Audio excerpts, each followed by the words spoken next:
Hi, I'm Susan Shaner with Community Forum, and I'm your host tonight. And I have the great pleasure to have with me Steve Dahlberg, who is the director for the International Center for Creativity and Imagination. Welcome, Steve. Thanks. It's great to be here. It's great to have you. That's a lofty title, so tell us what exactly that means. Well, it's an organization that I run that works with pretty much almost anybody, because given the nature of creativity and creative thinking, it's a topic that anybody can apply to think differently about whatever it is they do. So whether it's in education and bringing creativity into the classroom and in teaching, or in the corporate setting to problem solve differently or come up with new ideas or make connections and collaborate differently or build community differently, that it's something that really crosses all of those areas. And so that's one of the great things about my work, is that I work with very diverse kinds of people who share an interest in how do they bring creativity to whatever it is they're doing. So you have your set model or tools and you apply it for these different populations? Mm-hmm. Yeah, it's, I would say at the core of all of it is the idea of the creative thinking and problem-solving process as really reflecting our cognitive thinking ability to be creative and imaginative.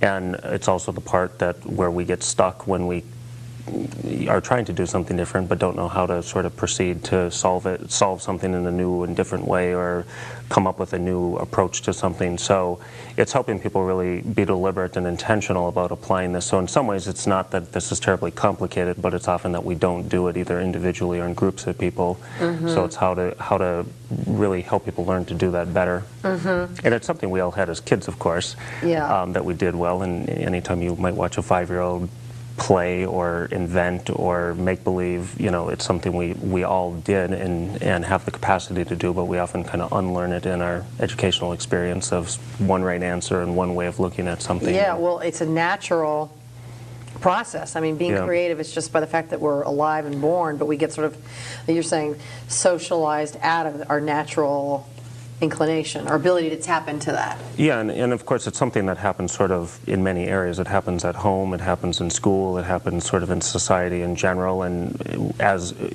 we're kids, and then when we get to be adults and we get in a workplace, and some of that gets reflected in the workplace as well. So for most of us, I mean, it's something that, again, it's still there, but we often don't have the opportunity to tap into that in the work that we do or in the learning that we do, and so it's something that we sort of have to be intentional about doing, at least initially, to almost practice it, just like we would practice a physical exercise. This is a mental exercise, and it's something we can practice, and the more we do, the better we get at it. So tell me, I want to go down that road a little bit, but before we do that, tell me a little bit about your background. Like, how did you come to this work? Like, your educational background, your work background. This is very specialized niche. Yeah, and I always say that my mom, I've been doing this almost 20 years, and my mom still doesn't really know what to tell people I do for a living. He's a creative guy. And my mentor who got me into this field is almost 100 years old, and her siblings she's been doing this about almost 50 years, and her siblings don't know what to say she does either. So her name is Bernice Bleedorn, and I took her class almost 20 years ago in Minnesota and as a sophomore, and it was called Entrepreneurial Creative Thinking and Problem Solving, and it had people really from all majors and backgrounds. And she ran a creativity center at the university, and I started working with her to promote public non-credit programs and workshops and conferences and stuff. And again, like I was saying with my work today, drawing people from all different backgrounds, the work we did at the university drew people out of business and education and the community and retired people and artists, and I just really got hooked on it. And she, it certainly encouraged my creativity, and as she did with pretty much all of her students. And she got into this field, again, I was in her 50s, almost 50 years ago, and she took a course from Paul Torrance, who was one of the early researchers in the field of creativity going back into the 50s and 60s, and really laid a lot of groundwork for creative education, but then by extension what we do with adults around creativity and creative thinking. So she's still alive? She's still alive. Next month I think she's going to be 99, if I've got the math right still.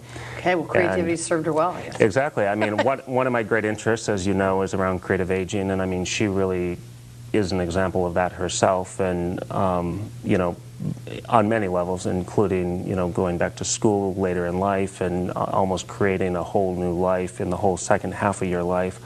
And, a lot of people often don't get into that or ask those questions maybe until their 60s or 70s, and she did in her 50s, and kind of Well, she was ahead of her time. I mean, now it's a hot topic with the baby boomers as they're retiring. What's their second act going to be? Exactly.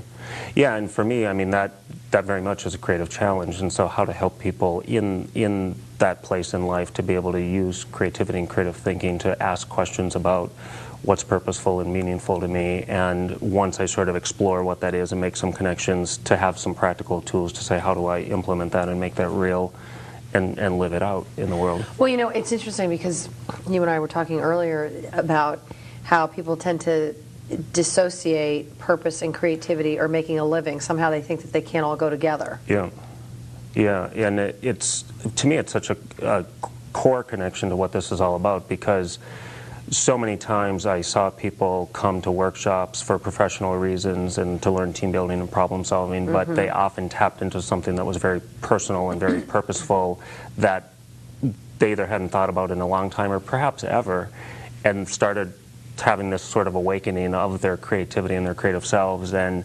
so for me, it was sort of this connection of creativity engages people in something meaningful, and sometimes that's learning, sometimes it's work, sometimes it's how they engage in their communities through volunteerism or whatever, but that creativity plays a role in linking us in an engaging way to something that's purposeful and meaningful. So it sounds like you took this really interesting, engaging, creative course in college, and that got you hooked, and then from there, I know you went to work for a number of nonprofits. Several kinds of organizations. I worked. I actually worked for the university for a little bit, and then I spent a year helping a husband and wife toy inventor team launch a creativity consulting business. Once they realized they were creative, which I always think is such a great story, because the rest of us would say, who more creative than toy inventors? But initially, they didn't really perceive what they did as creative, because they sold ideas to toy companies. They didn't make anything. They didn't produce anything. They didn't draw anything. They weren't engineers. So they came up with ideas for toys. Yeah, so in essence they sold air, they sold the concept to a toy company.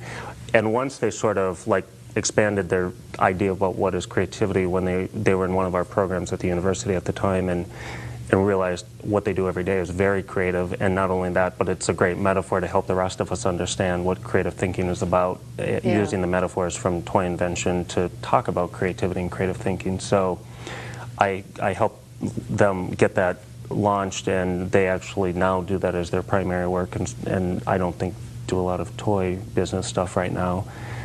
Interesting.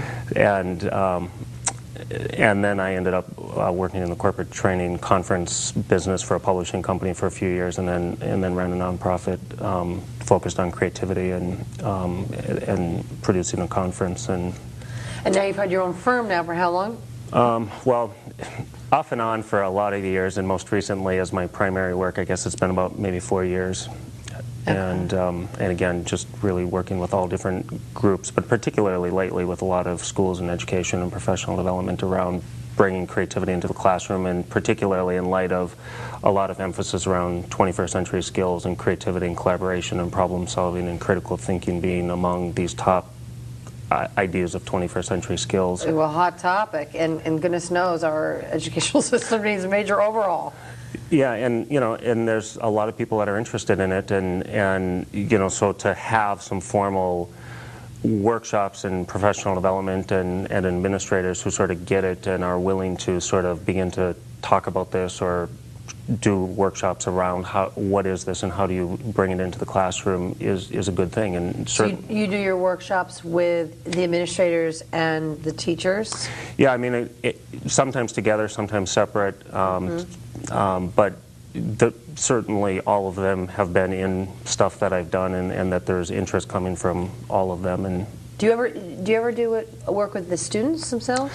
I do, but not as much, and it's an area I do have interest in doing more of, and I may actually do some of that coming up in Danbury with some teachers that I've done work with, and so by extension to hopefully do some work with the students directly.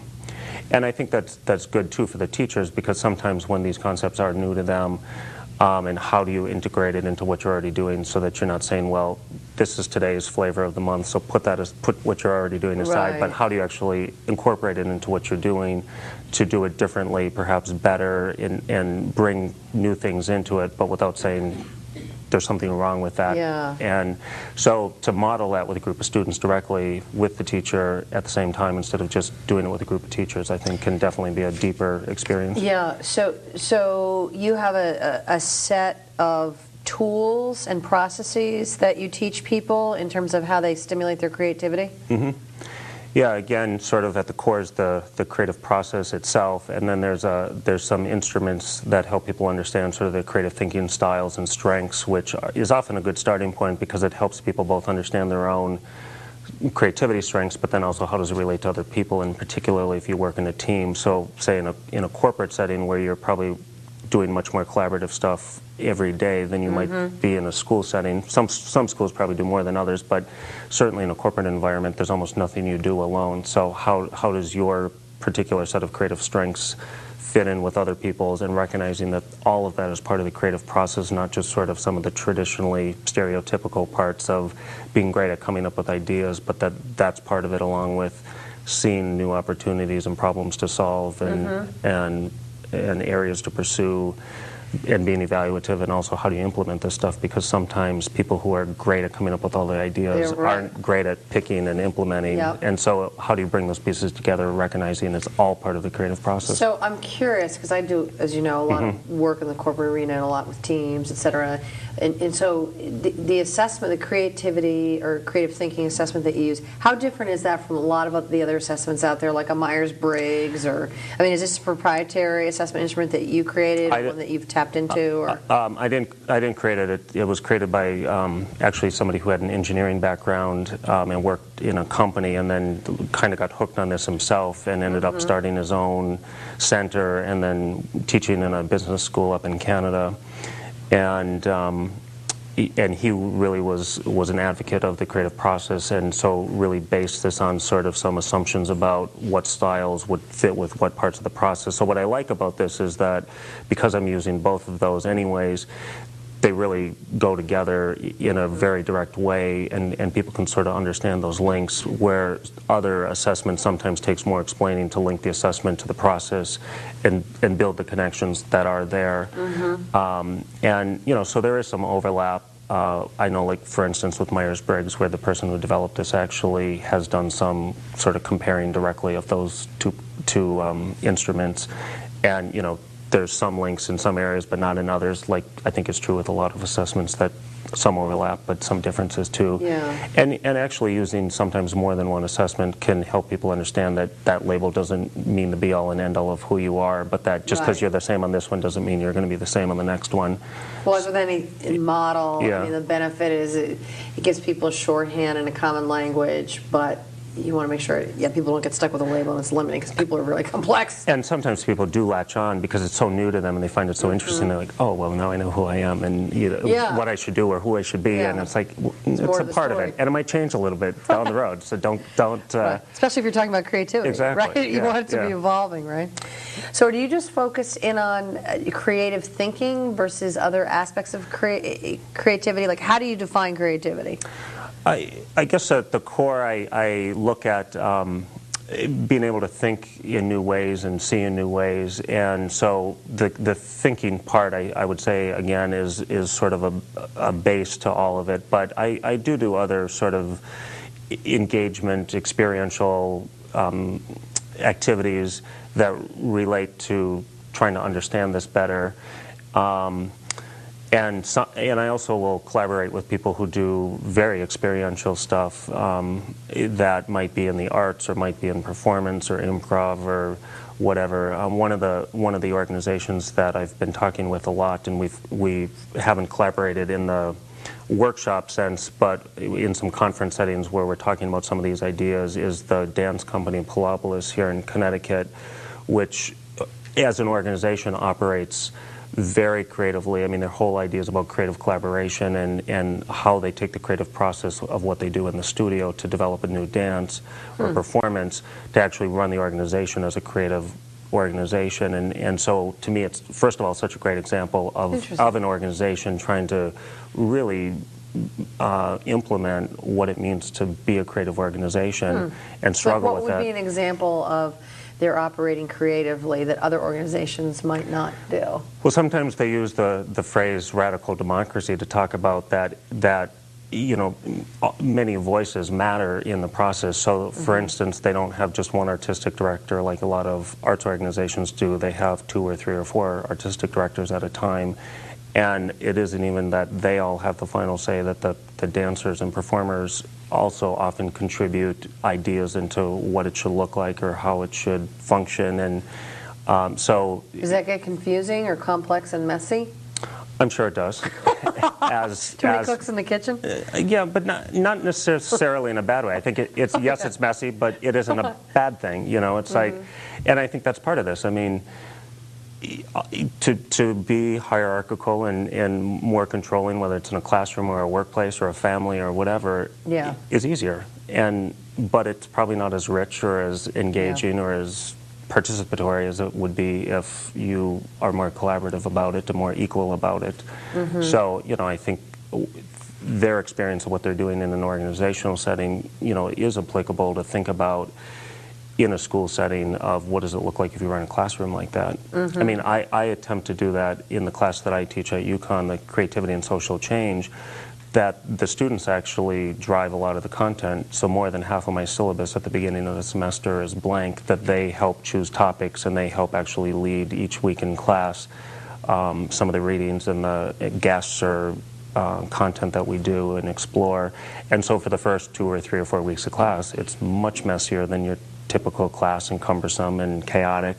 But hopefully at the end of the semester it's a better experience for them because they've played a role in helping actually create and shape more ownership. What's happening. It sounds like the medium is the message, if you will. I mean, if you had a course on creativity and collaboration and they weren't collaborating with it, it kind of would be defeating the purpose, right? Yeah. Now that's interesting. Yeah, I was going to ask you about that because I went on your website and it's part of the UConn's Creative Community Building Program. So what is all that about? Yeah, the focus is around creative community building, and the formal program that it's part of is actually, the class is offered as part of the Bachelor of General Studies program, which is offered by the Center for Continuing Studies, and the Bachelor of General Studies is sort of focused on returning students who maybe have a 2-year degree or they started college and didn't finish and now they're coming back. And so within the Bachelor of General Studies you can pick a theme, which is kind of like a major, but not, you don't have to take as many classes because it's deliberate. The General Studies is to let you take a lot of things you're interested in, so it's General Studies. So, but some people do have an interest in a particular area, so they're called themes, and the one that my class is a part of is Public and Community Engagement. And it was a group of people that came together, of community practitioners like myself, as well as some UConn faculty, around a community partnership program, I think it was called, to link UConn community internally as well as link the university and the community in both directions. And so we were interested in the idea of creative collaboration and cooperative development, so looking at cooperatives as an alternative to for-profit or non-profit. How do you engage in sort of democratic processes in communities and organizations to engage people, sort of like we were just talking about with Palaboulos as one example. So it was a really interesting group of people that had backgrounds in philosophy and sociology and women's studies and cooperative development and education, and again, people in the community that were doing work around conflict resolution and nonviolence, and my work in creativity. So we've developed, I think now 3 or 4 new classes, including an online course in cooperative development, and anybody in other programs can take the classes too, but it's sort of geared at the people that are in the Bachelor of General Studies program. Sounds really interesting. So I've been teaching in Hartford thus far, and then this coming semester in the spring I'll actually be at the Waterbury campus. And one of the things that your audience might be interested in is that for adults who are 62 and older, UConn actually has a policy in general that you can audit a class for basically free. I think you pay a basically paperwork fee of $15 or $20 to just sign up for it, but in essence it's free. And given the nature of our classes that are geared at this public and community engagement, it's actually great to have that kind of participation.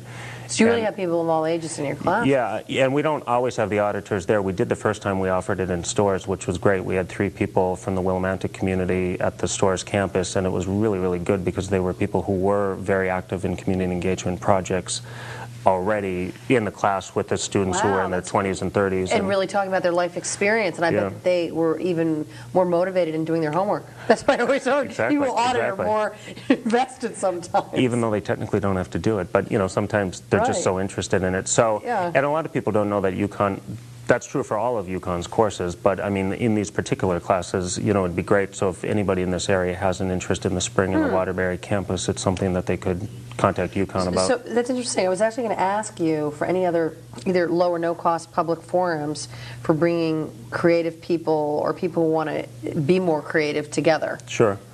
Yeah, one of the programs that I do on a monthly basis is called Creativity Networking, and it's hosted at the Silo at Hunt Hill Farm in New Milford.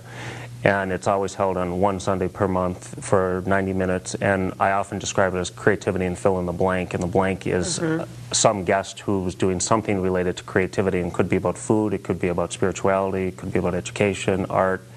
Yesterday we actually did one with a guest who teaches at UConn. He's actually a classics professor of Greek and ancient literature, but applying that to how are the video games and virtual worlds today sort of like what the written word was and books were back then, when we moved from the bards telling an oral story and improvising how they told that story, to then we had written books, to now we have online, and is it sort of virtual the modern day equivalent of what literature did to shape society and culture, the way we tell stories. And today, for young people, their primary way of hearing stories often is online videos, virtual worlds.